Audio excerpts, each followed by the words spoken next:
She didn't fall in love with a man who apologizes for existing. She fell in love with a man who leads, who knows where he's going, and doesn't need her permission to be confident. So, if she's distant, cold, or pulling away, the question isn't, what did I do wrong? The question is, where did that man go? Here's what most men don't realize. Your wife didn't wake up one day and decide to fall out of love. She responded to the version of you that showed up. And somewhere along the way, you stopped showing up as the man she married. Not because you're a bad guy, not because you stopped trying, but because you started leading from fear instead of strength, and she felt it. Think about it like a dimmer switch on a light. When you first got together, you were at full brightness, confident, purposeful, clear about who you were. But year after year, responsibility after responsibility, someone kept turning the dial down. Not all at once, just little by little. Until one day, the room felt dark, and your wife started looking for the light somewhere else. Not because she wanted to, but because she couldn't see you anymore. So let me break this down for you. There are 3 reasons your wife is emotionally distant, and all 3 of them point back to the same thing. You're not leading like the man she married anymore. So let's talk about what that actually means. First, you stopped being grounded. When emotions got high, you matched her energy. When she got anxious, you got anxious. When she got frustrated, you got defensive. And that's not what she needs from you. She needs you to be the lightning rod, the guy who can absorb the chaos and stay calm. Not calm like you don't care, calm like nothing can shake you. Because when you're reactive, she can't feel safe. And safety is the foundation of trust. So here's the shift. When she's emotional, your job isn't to fix it. Your job is to stay solid. Listen without flinching. Lead without collapsing. That's masculine emotional leadership. Think about a ship in a storm. The waves are crashing, the wind is howling, and the crew is looking at the captain. If the captain panics, the whole ship goes down. But if the captain stays steady, eyes move forward, hands on the wheel, the crew feels safe. Your wife is watching you the same way. When your life gets chaotic, she's not looking for you to freak out with her. She's looking for you to lead through it. That's what being grounded means. You're the anchor in the storm, not the boat being tossed around by the waves. Now, if you're realizing right now that you've been reactive instead of grounded, and you want a clear plan to rebuild trust and bring back the masculine presence, my team and I will help you do exactly that. Click the link below and book a call. We'll map out what needs to happen next. No guessing, just strategy. So, second thing is you started leading from need instead of strength. Here's what I mean. When your wife pulled away, you started chasing. You started trying to prove you're worthy of her love. You started doing more around the house.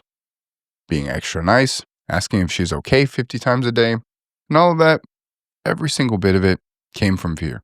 Fear that she's done, fear that you're losing her, fear that you're not enough. And brother, she feels that. She doesn't need you to need her. She needs you to want good things for her without expecting anything in return. That's the shift. You lead from a sake of leadership. Not for the reward, not for validation, but for the sake of leadership. Not because you need her to notice. You lead because it's who you are. Here's the difference. A beggar asks for scraps because he needs them to survive. The king provides for his kingdom because that's his role. He doesn't beg for validation. He doesn't need applause for keep going. He leads because leadership is in his DNA. And when you chase your wife's approval, when you do things hoping she'll finally notice, you're leading like a beggar. But when you lead from strength, when you create safety, provide presence, and show up consistently, not because you need something back, but because that's who you are, you're leading like a king. And she feels the difference every single time. Third is you forgot who you were before her. Somewhere along the way, you made your wife your entire world. Your purpose became keeping her happy. Your identity became husband and nothing else. And here's the brutal truth. That's not attractive. She didn't marry a man who needed her to feel whole. She married a man who has his own mission, his own drive, and his own fire.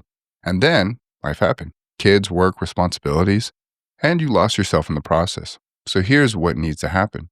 You need to fall in love with growth again. Not for her, but for you. Build your body, sharpen your mind, get back into your purpose, because when you become a man who's growing, a man who's building something bigger than the relationship, she starts to see you differently. Not because you're ignoring her, but because you're finally leading your own life again. Think about it this way. When you first met, You were the sun.